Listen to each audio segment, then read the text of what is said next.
I wondered, oh yeah, recording this.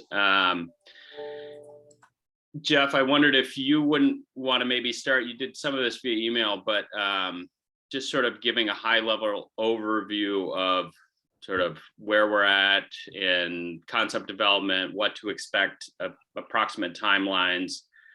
And then I know a few folks have been in communication with legislators, and I will give you just a quick chance to give a high level overview of how those are going. So, okay. Jeff. And I did talk to Paul Beck yesterday, and he, at the very end of our conversation, said that he was going to be running a few minutes late today, but he's coming. Good. So he'll be here. We have been getting a lot of, I think I sent this in an email, but we've really gotten a lot of deference and collaboration out of legislative counsel. She's been really great to work with, and I think it's in part because she gets how hard you all have been working to put together the language that we submitted in the concept. She provided, she's finished her work on her first draft, and then it goes through their editing process. And then generally we do not have access to anything until after it has been edited. She did provide us an embargoed copy of what her working draft was, and for a couple of days. And so on the condition that Malia and I walk through that with Katie and give Katie a chance to look at things from the university's perspective. And we've done that. And Katie and I have talked, and Malia, and kind of looked to see if there were things that weren't reflective of what our understanding was of what was sent, and given some thoughts back to the drafter. We'll have the releasable legislative concept by the end of this week to share. I don't know when the end of the week that will be, whether it'll be late Thursday or late Friday, but when we get it, we will share it with you. And my impression, and Katie, you can chime in here if you want, is that the drafter did a pretty good job of reflecting the essence of what you all put together. And so I don't see any big surprises or left turns that are the antithesis of what you would expect. There's definitely some differences in languaging and structuring as they put it into the right format, but not any big shifts that are seismic.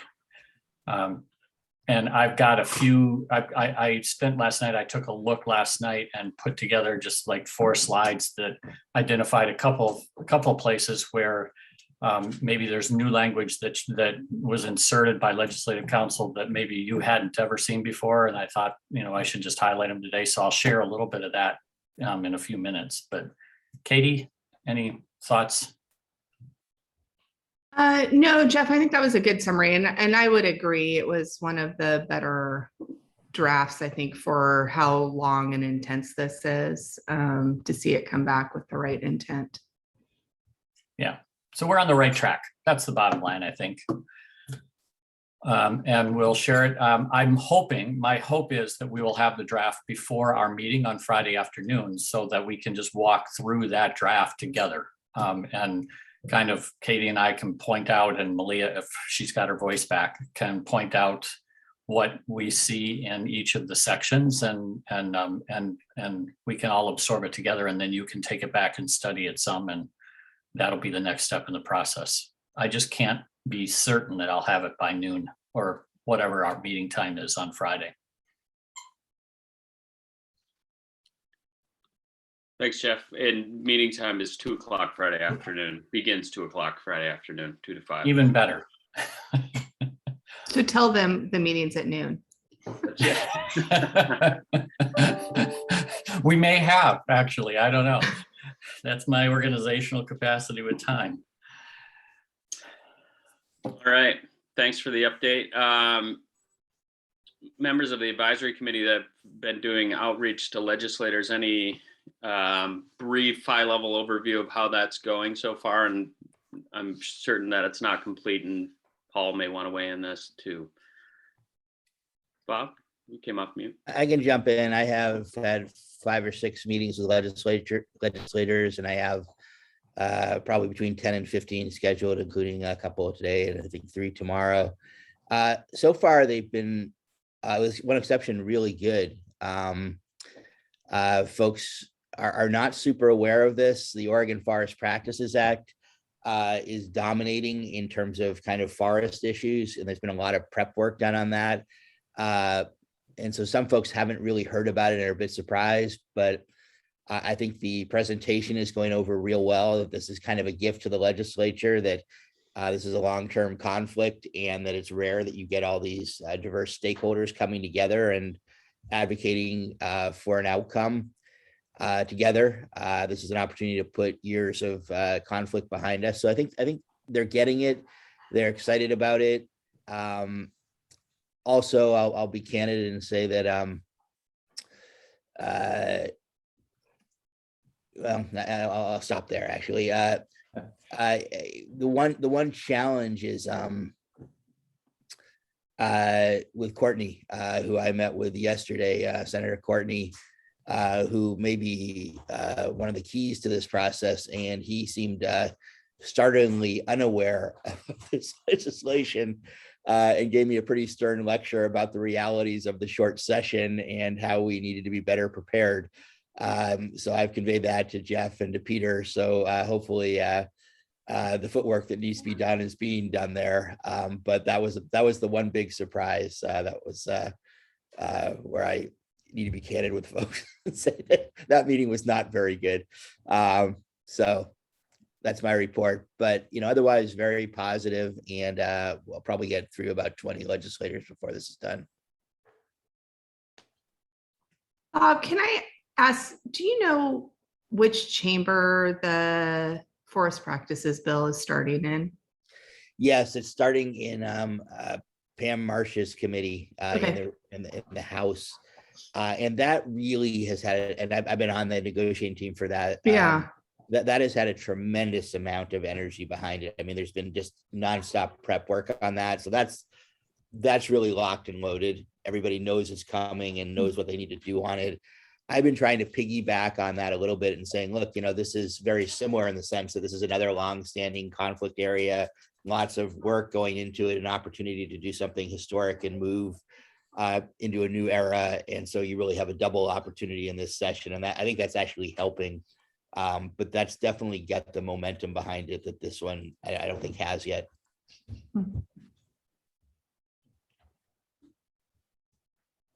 Thanks, Bob.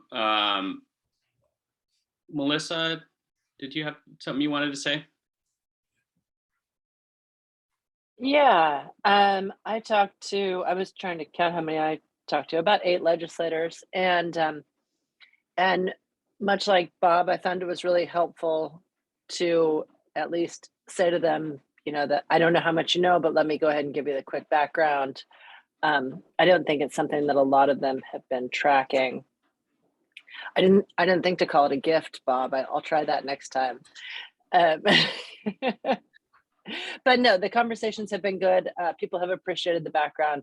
The major question that I have received is about where the remainder of the funding is expected to come from. And also got a request for a presentation to the Coastal Caucus. I don't know if that's already happened, but did receive that. And I will now remember to forward my list on to Jeff, as I promised I would do yesterday afternoon. Thanks. Thanks, Melissa. Welcome, Paul. Thank you. Just giving folks are just giving a quick high-level overview of outreach they've done and to legislators and how that's going so far. And then we'll dig into what isn't yet. We don't have a shareable version of the ledge concept, but some topics to discuss. So anything you'd want to share with the group, Paul, before we dig in? No, I survived the holidays and the driving across the pass on Monday, so that was my big event. Great, glad you made it. Me too. Jeff, did you have something? I was just going to say, I was seeing if someone from the treasurer's office, Ryan Mann, might be able to join us. He was not on the invitation list and I didn't realize that until just now, but if he drops in, he may be able to give us an update on the legislative outreach from their perspective. Great, thanks, Jeff. All right. With that, maybe we can turn our attention to the concept itself and some key topics. And Jeff, I think you put some work into with Katie to put a few things down onto a PowerPoint presentation, and we can walk through those. Can I ask one Yeah, question, sure. Peter? Yeah. Does anybody know if we have any R's yet on this bill?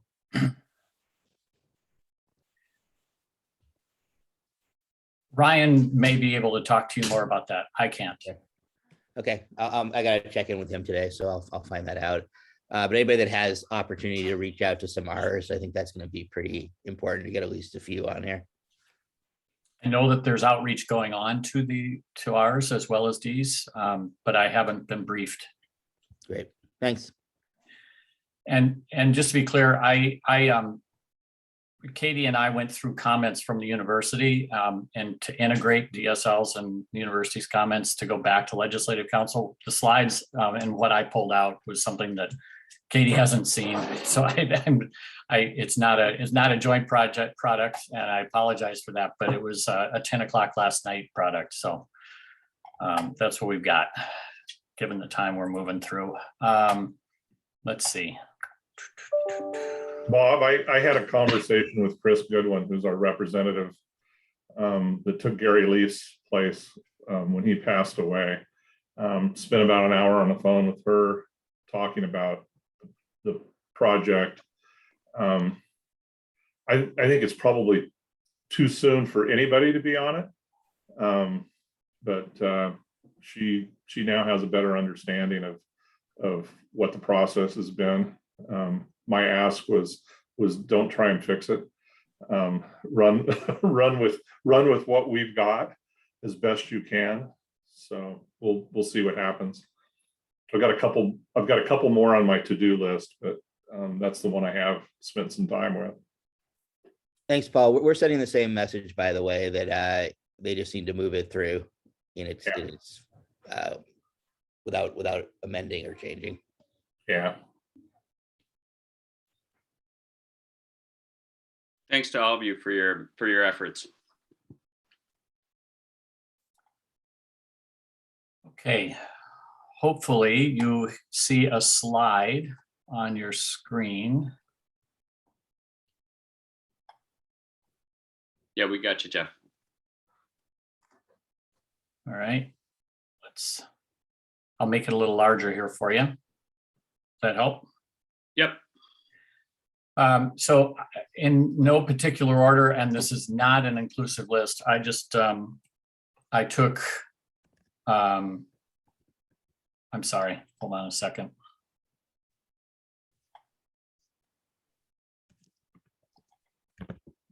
I'm having computer issues on my side, so I can't see things. There we go. I just took some examples of places that I thought you might be interested in, and it's like I said, it's not an inclusive list of everything. It's just a few places where it was, as I looked at it last night, I thought, well, that's a little different, or that's an addition.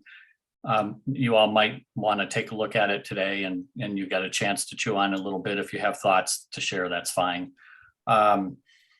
So there was new language added to the portion of the board of directors authority and the relationship of the board to forest management. And the language we put in talked about being able to contract with the university for implementation, and a additional piece was put in there that provided the notion that if by agreement the land board and the board of directors and the university want to set up a different arrangement for operation of the forest management or forest management operations, that is within that's allowed by the statute, as opposed to it being locked in that it forever has to be a certain way unless the statute is amended by the legislature. This doesn't apply to the research piece. It really was in the portion, one of the bullets that talks about forest management operations and the contract with the university to do that. So you had spent a lot of time talking about the contract and how that was going to be structured. So I thought I would just highlight that as something that I noticed.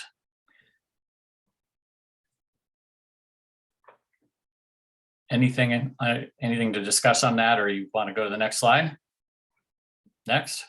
All right. Let's see if I can go to the next slide. Why isn't it going?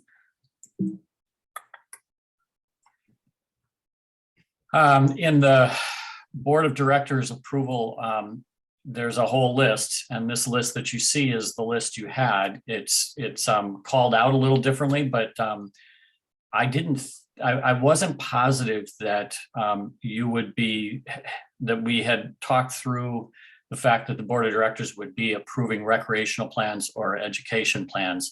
There's more language in the bill than I've put on the screen. This is just a kind of a roll up, but and Katie, I think, made some suggestions from OSU's perspective on the way to articulate education plans. But they are included in the list of things that the board of directors would need to approve as part of discharging their responsibilities. Katie, I don't know if you wanted to add anything. Yeah, I just add, the clarification that we requested around the education plans was just tying it back into that kind of that second tier, the mission statement that kind of went through the kind of operation items of the forest. And one of those is education, like public education. So we just wanted to really connect that this is related to that public outreach education and not to programs at the college, you know, that are curriculum toward degrees. Yeah, and I thought, and actually to characterize a lot of places that Katie and I spent and Malia spent time on yesterday, really was on many of these things that you're seeing, making sure the language tied back to the mission and the management policies that are established up front in the bill that really were taken directly from the work that you all did. So in numerous places, we put in a reference back to consistent with the mission and the policies set forth at the beginning of the act. And again, this is not the language in the bill. This is just a roll up of what was covered or not covered. Hey, Jeff, Yeah. go back to the slide for 1 second. Any expansion, reduction, or change of lands on the forest also needs to be approved by the state land board. We're not anticipating any reductions on this though, right? I mean, I thought that was kind of one of the things that it will be as is or bigger, but not smaller. Do we need that reduction in there? It does cover exchanges. We did talk about expansion and exchange, Bob, and reduction. I'd have to go back and look to see if that was in the language we sent or if that was being very thorough by legislative council and without us directing that. I would say that unless there's a reason to have it in there, I would take it out just because it will be a red flag, even if it's not intended to be. Yeah, I understand your point. And my guess is, I mean, I'm just thinking out loud, if we're doing an exchange of lands and come up 5 acres short, yeah. If it's in statute, what do we do?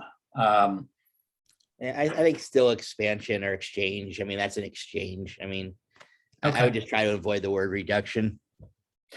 Well, let's, there's nothing to be done now. I mean, this is in a chute that I can't touch at this point. So when we get the draft on Friday, that's something to pay attention to. And I'm glad you called Sure. it out. I'm just flagging stuff as we go. I understand. Yeah. Yep. Great. Keith, did you have something?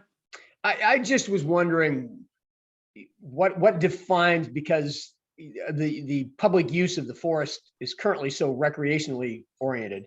What defines a recreation plan versus simple recreation, continued recreation access? And it's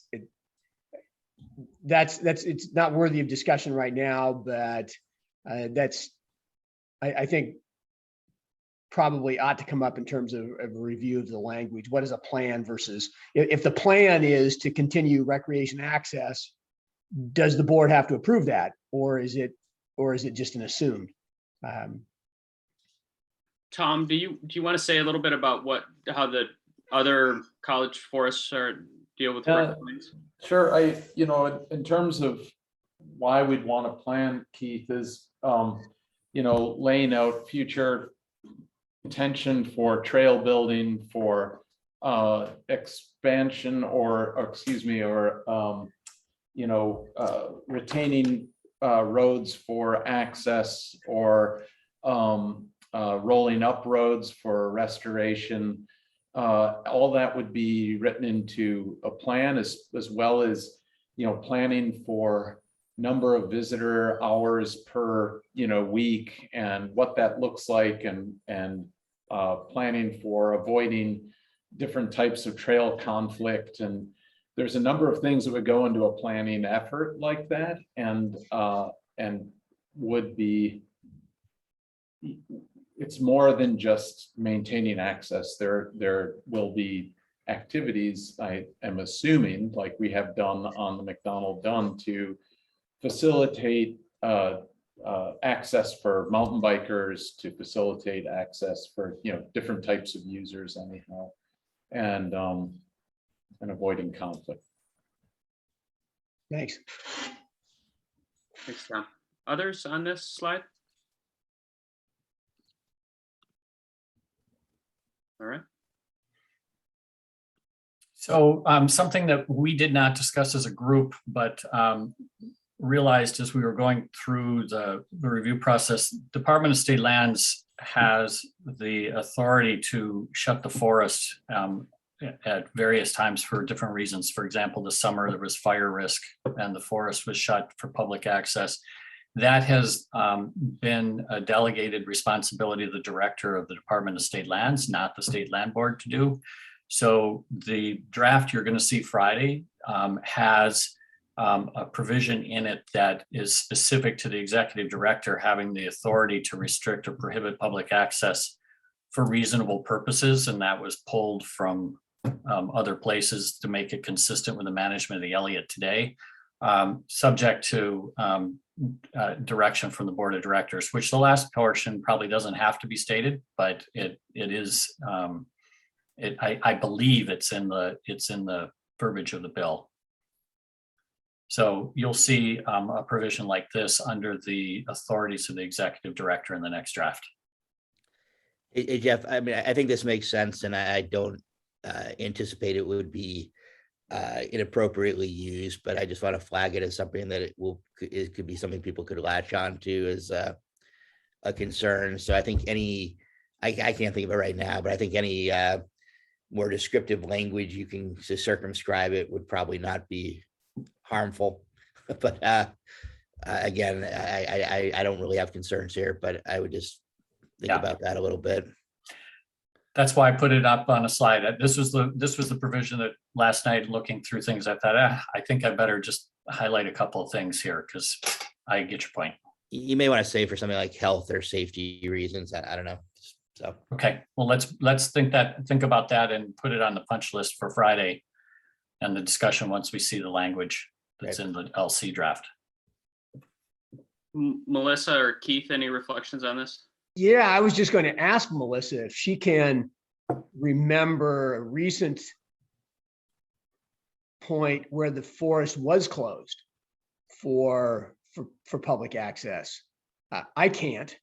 And I know that it was certainly open in September of this year, August as well. So not that this is an issue. I think the public is generally fairly used to forests being closed during fire season.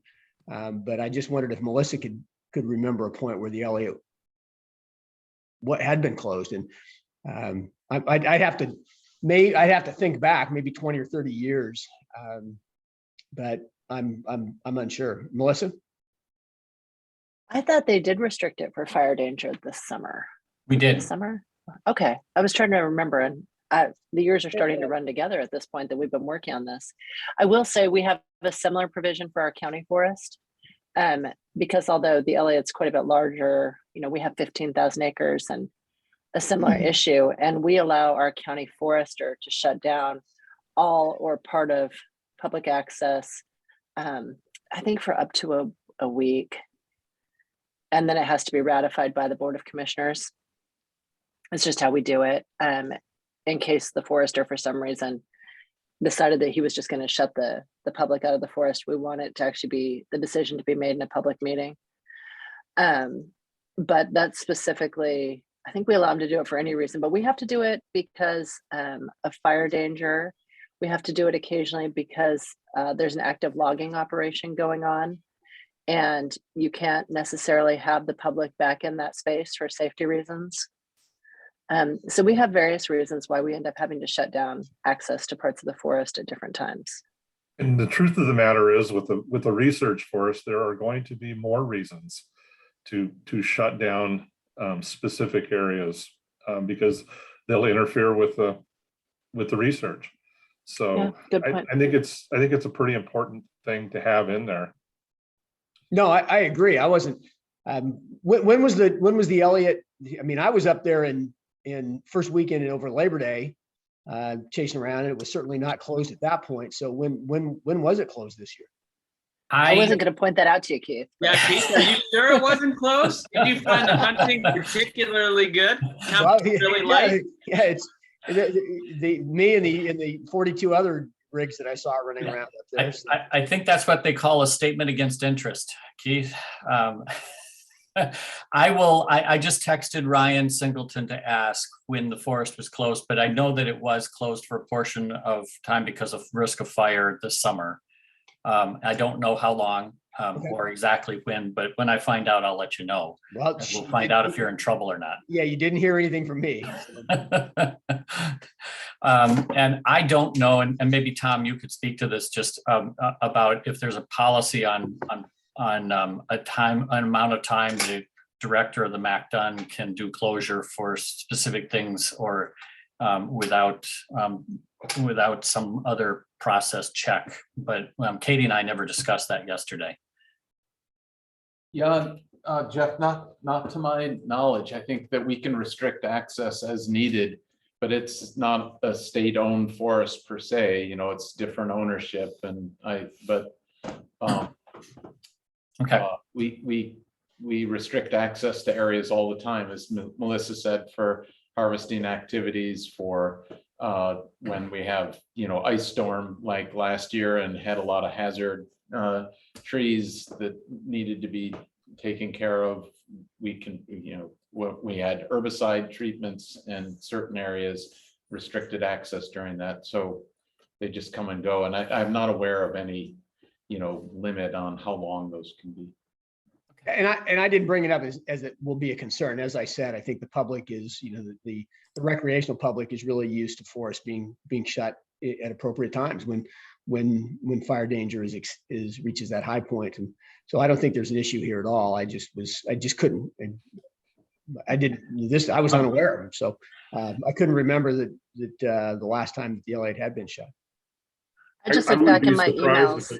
If it wasn't closed during the Labor Day fires, I don't know that it was, but I would be really surprised if the entire state wasn't closed down during that period of time, just because there was no resources to fight fires if one got started. It was September 8th through 21st. There you go. I was doing the same thing. Yeah. So Keith was legal. Good, barely. The next slide that I've got is I just called out the provisions that of what's subject to judicial review. And one of the things that was in the draft that we sent that is not in the legislative bill language that I expect we'll see on Friday is the actions inconsistent with applicable state statutes and rules and open meeting public records laws. And at the time when we were including that, I understood the rationale for doing it. I'm not surprised that this one isn't in the specific list in the Elliott bill, simply because each of those statutes and rules and public records laws has their own mechanism for judicial review. And so my guess is that, and I didn't ask the drafter, but my assumption is that worried about untangling that drove a assumption that those will apply to the Elliott because it's a state agency and it's publicly owned land, but didn't have to be specifically called out in the Elliott bill. Otherwise, the language that was in the structured draft that you all worked on seemed to be pretty well reflected. It's been worked over quite a bit in order to have the technical aspects of it fit the Oregon Administrative Procedures Act and culling out what will and what won't apply from that act in order to have the provisions reflect what you had discussed. But the essence of it is the same. At least that was my take. So Jeff, the one thing I'm not seeing just right off the bat, and I don't know if we missed it earlier, but is actions that are inconsistent with sort of all the things that are listed and enumerated here. So for example, to take an extreme example, if a clear cut occurred that was not in the operation plan or FMP, that should be challengeable. So I think you need another bullet there. That wouldn't fall under a contract for undertaking operations. And that's something we can discuss more on Friday, but I think that's the. I don't know if contract constricts it too much. I mean, I'd almost rather take out contract undertaking forest operations on the basis that it's inconsistent with applicable plans. And so everybody should. Contract is not the problem; it's the action. Okay, I think let's vet that and put it on the list, Peter, to make sure that we on Friday when we have the actual bill language we want to go through that we're thinking about this provision more. Okay. Thanks. And then this is a provision that I've discussed with a few of you that is in, and it's new, not discussed at one of our working group meetings. But as we began to think through how we successfully transitioned from the Common School Fund Department of State Lands managed Elliott to an Elliott forest that is under a new authority, it became clear that we had to create an on-ramp for that to happen. And so we structured a delayed implementation clause and a sunset provision. And the first is setting an effective date for the legislation in the future. So having a set date at a future date that the legislation will become effective so that it's not effective immediately upon passage. And being clear that until that time, the responsibility for management and operations stays as it is now. And then identifying a very short list of things that need to happen in order for us to all feel comfortable that that we really are going to get on this on the highway and that the authority is going to take over operation of the forest. And so that's a sunset provision that basically says if by a certain date certain things haven't happened, the legislation will sunset and essentially be null and void, and everything will stay as it is today. And so the draft that you can expect to see on Friday will have these two provisions in it, and the events that that need to occur by July 1st, 2023 are the ones that I've articulated here. The language again is a summary of language. It's not exact, but it's the substance of it. A land board vote on the decoupling, publication of a record of decision on the habitat conservation plan that's currently pending with the federal agencies. That publication of a record of decision is something short of a final agency action by the federal agencies, but that's one place where I did spend some time speaking with our federal counterparts and ICF, and the publication date for that puts the HCP on a glide path, and we know that it's passed through all the substantive review at that point, and it seems to be consistent with the time frame that's set out here. the forest management plan approval that you all have discussed, and we're expecting to see. And then in conversations with OSU, we have been, I think, since for a year now anyway, knowing that the Board of Trustees, there's an action required at the Board of Trustees, the university, as a precondition of everything being finalized. And so that's included here as well. And we should probably have a little bit of discussion, Peter, or the working group on this, since we've not really vetted it at one of our meetings prior to this. Makes sense. And Paul Odenthal or Katie, I didn't know if you wanted to maybe start with any reflections on sort of from the university perspective. I just say, I think as we've been in discussions with DSL, I think we're supportive of this language. I think it also really ensures that these critical elements are met on a timeline that, isn't going to be able to be done by the time, we reach this February session. And a big piece for us was that decoupling. So ensuring that there are the funds available for the decoupling before, the whole management switch takes place.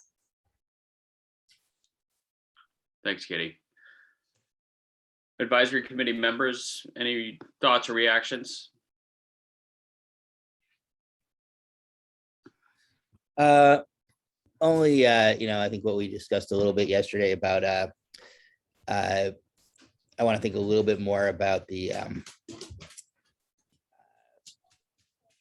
July 1st, 2023. It'd be nice to get some of this done before the land board turns over. So I think we may want to give some thought to whether some things can be December 31st, 2022, and other things July 1st, 2023. I don't know. I think it'd be nice to do it with the governor still in office if possible. And with that, I'm switching over to phone, so I'm going to be kind of limited for the next 40 minutes, but I'll be on. This is the last slide I had, so I think we're good, Bob.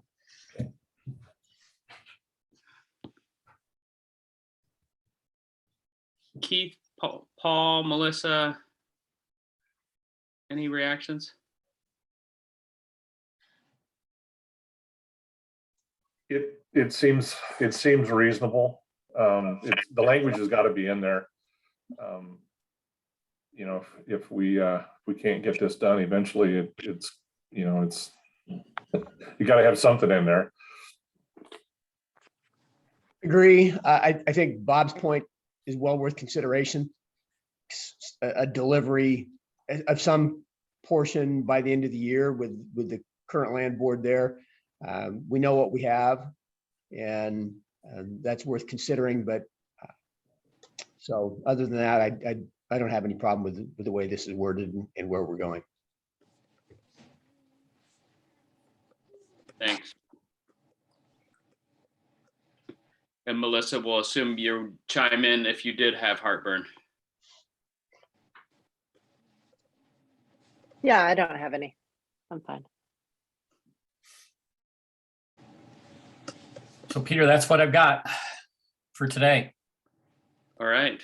Bob, I know you're in a maybe not in the best position to be able to speak to other topics, but I know you've raised the topic of protections again with me, and I wondered if you wanted to briefly address that with the group so folks can start to at least think about that.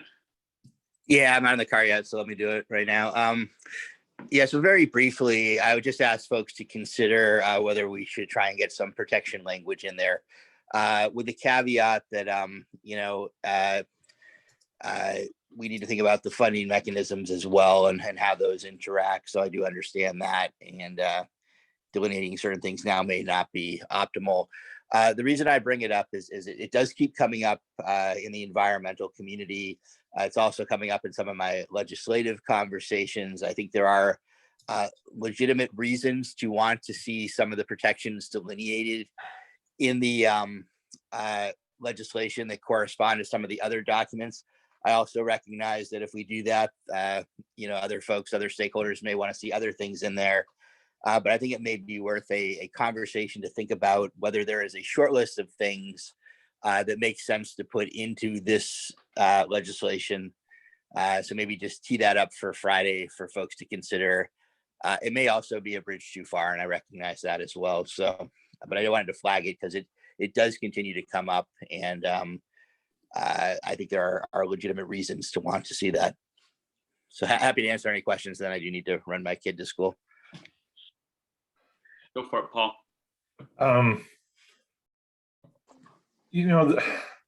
I guess it goes back to day one, Bob. This is a research forest.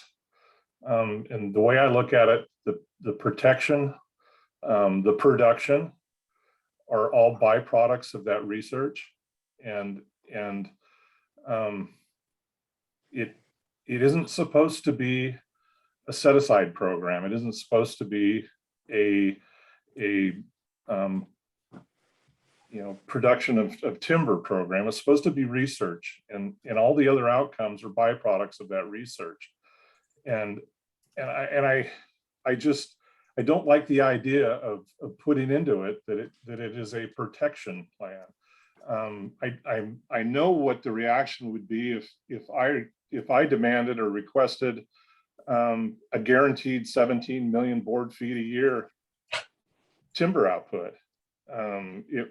It wouldn't float, and rightfully not, because it isn't a timber production forest anymore. It isn't intended to be. Those are all byproducts, and I really don't like the idea of putting that into the language.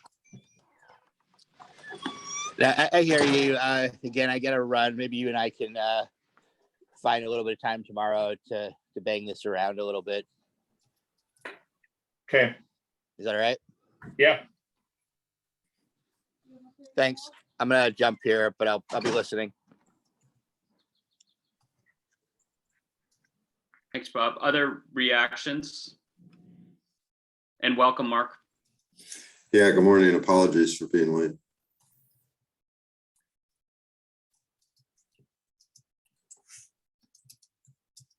Melissa? I'm just gonna ditto what Paul said. I don't know that I have anything better than that to add, but I mean, I just worry, like when we talked about the dedicated seats issue, that if we start going down this rabbit hole, we're each gonna have our own specific thing that we want in there. For the people in Coos and Douglas counties, it would be nice to see a guarantee of a minimum number of jobs created, guarantee of public access, all of those things. And, at some point, this is a pretty hard fought compromise, and I'm really reluctant to start adding things at this point. Appreciate that, Melissa. Paul Odenthal, did you have something? Yeah, I was just thinking, I understand where Bob's coming from on both sides of this, but I think about what we're working in this piece of legislation, right? I mean, we've opened up some of the legal repercussions that can be used in these matters. We've given the state land board a very active role in approval of plans. We have a board of directors, that's going to have oversight of this forest. And, so I hear the protections, but I think we've created a pretty robust public process to review the use of the forest and how it's done. And to me, I think that mitigates some of the need for those protections in the layers of protection and the double checks we put into this to make sure that the Elliott is managed appropriately. Thanks, Paul. Anyone else? Reactions?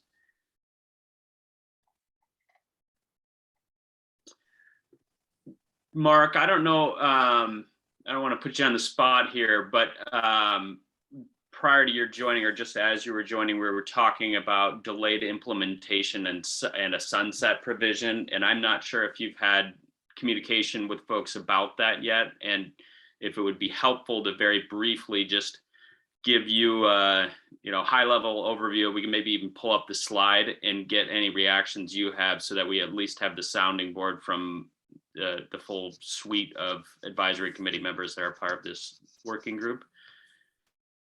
Are you familiar enough that you can react to that concept? I think so. I mean, I saw what the information I believe that Jeff shared that began to address that. So if that's what you're referring to. Yeah. Any reactions? I think it made sense and I think it worked. I guess it was just, it has a lot of complications and, how much commitment can you get from people? And I wonder about the funding and the decoupling and, can all of those things sort of be agreed to and put forth and committed to going forward, but yet we sort of have these caveats as well. And that's a sort of a process standpoint that just seems tricky. Are you in or are you out kind of?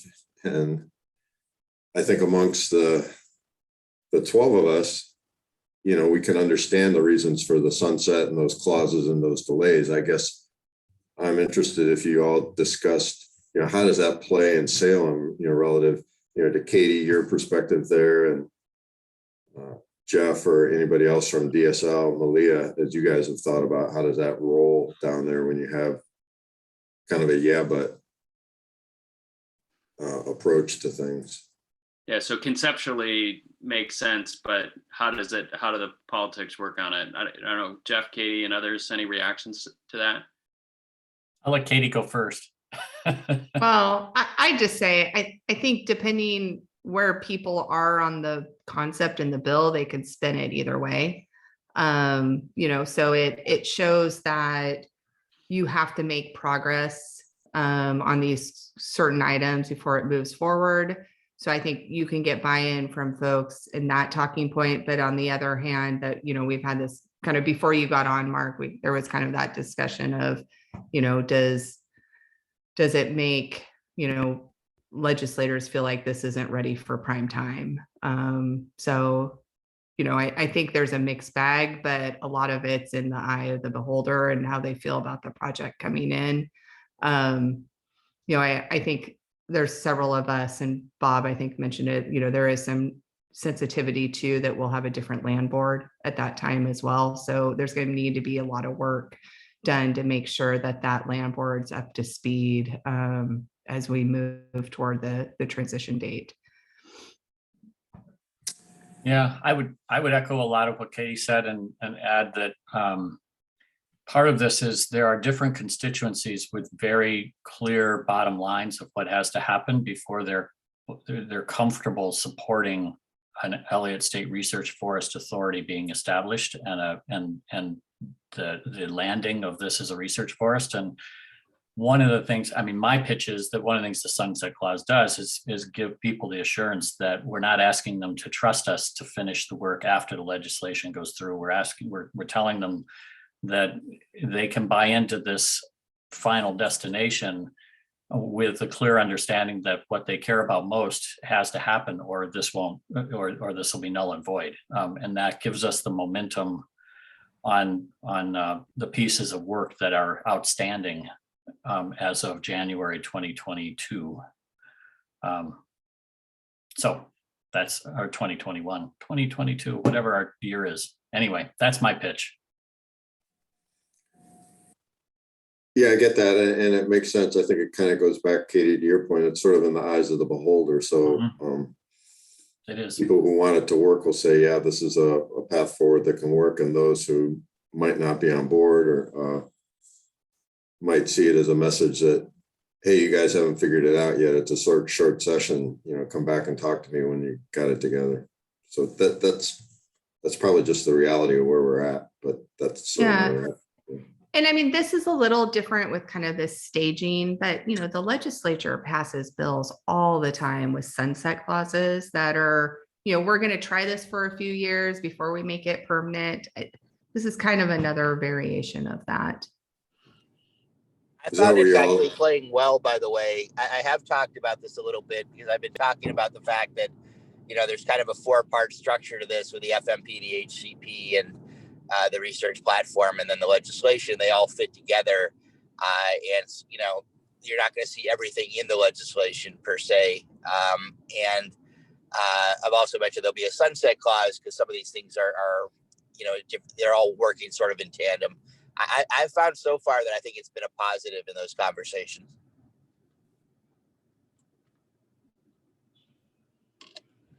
Keith, What- did you have something? Yeah, I just kind of a question for all. What does the lift look like come next January with a brand new land board in terms of a busy legislative session and a lot of education that we're going to have to be involved with the land board about where we've been and where we're going. I mean, there's a short-term significant lift there. And so what does that look like in terms of that process? And is that a potential large bump in the road? And I guess I'm just throwing that out for a general discussion.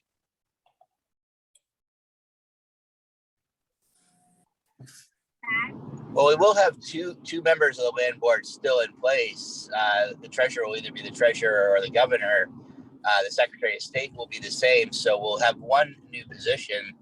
And I guess my thinking was that we were going to have to get to whoever was likely to be early and often before they get into office to talk about this. And it's going to have to be part of the lobbying strategy, you know, during the campaign to say to somebody, you know, this is an important thing to flag for you. And, you know, kind of, we want to get your commitment early to helping us get this over the threshold.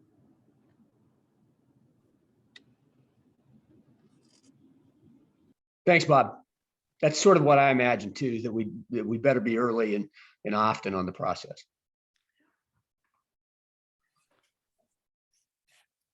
Yeah, and I guess my add to that would be, if you look at what the sunset provisions are, if we are successful in the upcoming legislative session, the decoupling will be a mechanical thing. The mechanics of the decoupling will be happening, but the funding source would be in place.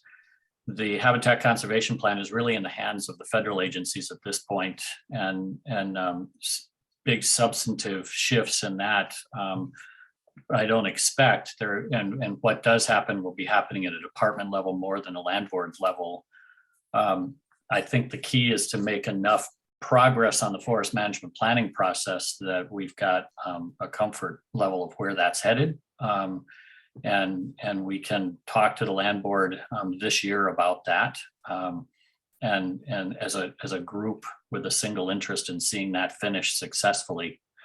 And then the last piece is really the OSU Board of Trustees action. So and to a large degree, Keith, you're right. There's a lot of education to do with land board, but assuming that we're successful in the process we're laying out, big chunks of work that involve direct land board action are not really a significant part of the final stages of implementation. Thanks. Thanks for that. And welcome, Colin. Just talking through delayed implementation and sunset clause and folks' reactions to that. And I don't know, did you have any thoughts related to that you'd like to share?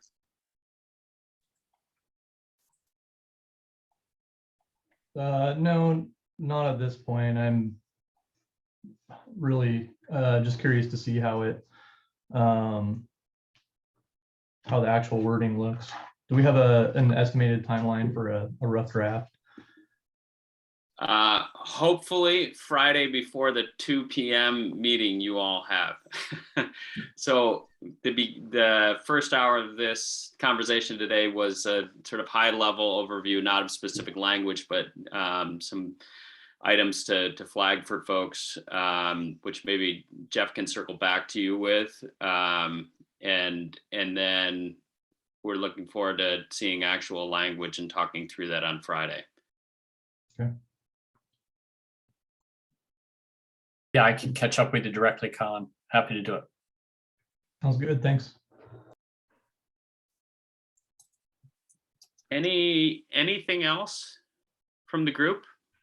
I know we held 3 hours on your calendars. We're trying to hold chunks of time, knowing that there is going to be a big push and it's happening, but not knowing exactly what the timelines would be for actually having language. So we won't take your time if we don't need it today. And in the meantime, between now and Friday, if you have reflections, suggestions, ideas, concerns that you want to talk through, reach out to Katie, to Jeff, to me, and maybe most importantly to each other as well to talk through these things. I think Paul, you and Bob agreed to talk with each other about the protection stuff. I think Jeff, if you and Colin can walk through some of the stuff today, continue to engage with legislators. If you need additional sort of resources or want to ground truth stuff, I think Katie, Malia, and Ryan Mann can be really helpful points of contact for you. And if, certainly if anything comes up during the course of those conversations that's of concern, be helpful to share that with each other as soon as possible. And obviously, if there's reasons for optimism, we'll look forward to hearing those on Friday. Anything else? Yeah, Mark, go ahead. Yeah, just a question, and not a rabbit hole to pursue necessarily at the moment, but I just wondered if you guys talked at all about governor's executive orders, and do past executive orders apply to the new entity or authority that's created as we're envisioning? Is that? We did not talk about that today, so thanks for raising it. You had raised it, I believe, in the context of climate, right? Yeah, there's a governor's 2004 executive order related to basically to climate. And it applies to, I think, 16 or so agencies and authorities and entities that are called out. And it seems like if the Elliott had been in place at the time, it might be one of those things on that list. But I don't know what the interplay is with something that's sort of created after the fact, if it gets wrapped into existing executive orders, or is that a specific call out, or I don't know, Does anybody Katie know or the answer to that? Wait, we can come on Friday prepared to talk about that. Generally speaking, executive orders apply to any entity that's a part of the executive branch of the state government. So unless that executive order is targeted to specific agencies, then I would assume that DOJ would say that a new agency like the Elliott State Research Forest Authority would be subject to existing executive orders that apply to that branch of government. I don't know specific answer about the executive order you're thinking about. I haven't looked at it. Well, I will share that specific executive order has a call out, for the agencies by agency. So it's not just a blanket. Okay. It's inclusive, but it does name specifics. I think DOJ will probably be on the call on Friday. And if there's more questions to be asked about that, I'll have them ready. Great, thank you. So what is that executive order? I was just going to ask Mark if he'd be willing to stand Yeah. into the Basically, I mean, it has a lot of whereases and where-alls kinds of things, but I guess if I was going to summarize it, it's the governor's affirmation of the state's commitment to reduce greenhouse gas emissions to below 1990 levels by 45%, and by 2035, I think it is, and then by 80% by I think 2040 or 2050. And then it has basically asked state agencies to do what they can do. And each agency has a first year report describing what they've done. And Did everybody see Peggy's note there? yeah, I was just going to flag that too, Keith. Peggy is also noting that it's Executive Order 2004 and that it dies with Kate Brown's term. Well, I did not know that it had an end date. If it has a specific end date, that would be the case. Otherwise, the next administration does with executive orders what they want to do. Right. And if it specifies certain agencies in the language, it wouldn't include this. Well, if it, I mean, it calls like out ODOT, administrative services, it's a list of everybody, but I don't know, that was my question anyway, and if But it it's- dies but with it's- this governor. But it's still a list. So let's do this. Let's get Jeff, you prep DOJ if you're willing for this question, and we'll get a straight answer from DOJ, both in terms of time horizon of the executive order, as well as whether or not it would apply to an Elliott State Forest Research Forest Authority. Will do. Jeff, you good with that? Yep. Hey, Peter, I Thanks. got, Sorry, Bob, you broke up there. What was that? yeah, whatever it's appropriate, I got one thing too. Please, I think it's appropriate now. Okay. Yeah, I just want to put a plug in again for, the sooner we get the legislative pathway and also the funding mechanism for the decoupling, the better it's going to be. I just think all these meetings that we're having will be a lot more effective if we can delineate that clearly to folks. So I would put a real plug in for urgently getting that settled. And then I would just add too that, I'll track down Paul tomorrow, but I'm happy to talk to anybody else tomorrow as well. Paul was just the first of several who opposed my protection concern. It's helpful to talk in advance of Friday and we can clear some stuff up there too. I'm more than happy to talk to anybody tomorrow. You're lobbying on two fronts. Both the legislature and your fellow stakeholders. Best of luck to you, Bob. Anyone else? Yeah, just a reflection and not really to go down the legislative pathway, but it also seems like, all of us, we've focused really heavily on the forest management aspect of the Elliott, but I just wonder from a legislative standpoint, if one of the most appealing things we could put forward is here's an opportunity to make the common school fund whole and decouple it. And that's really, what we're leading on, and that would have broad appeal to, the full array of legislators, is that's what we're foremost trying to accomplish, rather than leading with all the other natural resources issues and values related to the research force. Anyway, just a reflection I had that decoupling and making the school fund whole seems like a very sellable point, and that's obviously one of our intents.